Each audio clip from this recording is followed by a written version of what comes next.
Hybrid solar power generation project म्हणजे on grid आणि of grid या दोन्ही सिस्टम एकत्र करून वापरली जाणारी सिस्टम, जी आता 10 किलोवॅट किंवा 10 किलोवॅटपेक्षा जास्त मंजूरबार असणाऱ्या ग्राहकांना वापरावी लागणार आहे.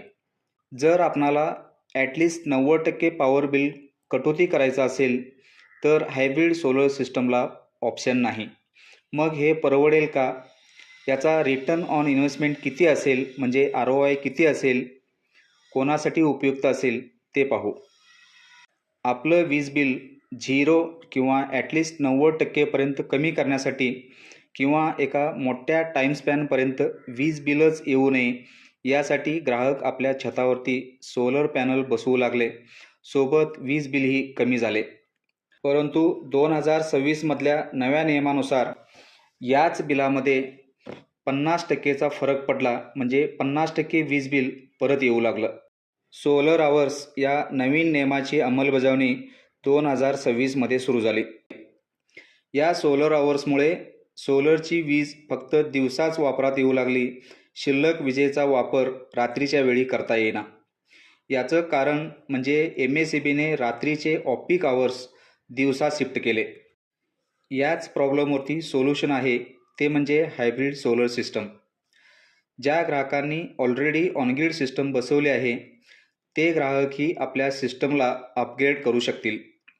आता ही हायब्रिड सिस्टम परवडेल का? किती वर्षात इन्व्हेस्टमेंट नील होईल आणि सिस्टम सिलेक्शन कोणत्या बेसवरती करावं हे थोडक्यात पाहू. हायब्रिड म्हणजे ऑनग्रीड आणि ऑफग्रीड या दोन्ही सिस्टम मर्ज करून बनवलेली एक स्मार्ट सिस्टम आहे, ज्यात सध्या ऑनग्रीडसारखी एनर्जी एक्सपोर्टही करता येते आणि बॅटरी बँकमध्ये स्टोअरही करता येते. म्हणजे दिवसभर लागणारी वीज ही दिवसा वापरायची आणि रात्रीच्या वेळी लागणारी वीज ही बॅटरी बँकमध्ये स्टोअर करायची आणि ती रात्री वापरायची. ही बॅटरी बँकमध्ये साठवलेली वीज रात्री आपण एक्सपोर्ट केली तर या विजेचा सेटअप आपणाला 24 तासात कधीही घेता येतो. म्हणजे संध्याकाळी 5 वाजल्यापासून ते रात्री 12 वाजेपर्यंत जी एनर्जी आपण एक्सपोर्ट करू त्या एनर्जीचा सेटअप आपणाला बाकीच्या 24 आवर्समध्ये घेता येतो.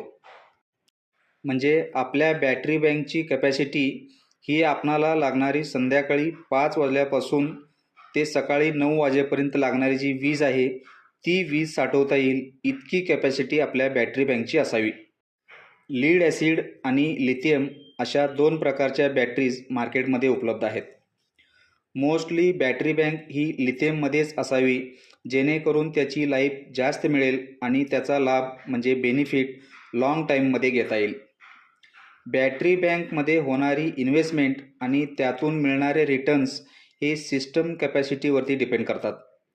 परंतु जर आपण एखादी 10 किलोवॅट म्हणजे 10 युनिट साठवता येतील एवढ्या कॅपॅसिटीची बँक असेल तर आपल्या बॅटरी बँकमध्ये झालेल्या इन्व्हेस्टमेंटचा रिटर्न कालावधी हा अंदाजे 3.5 ते 4 वर्ष असू शकतो.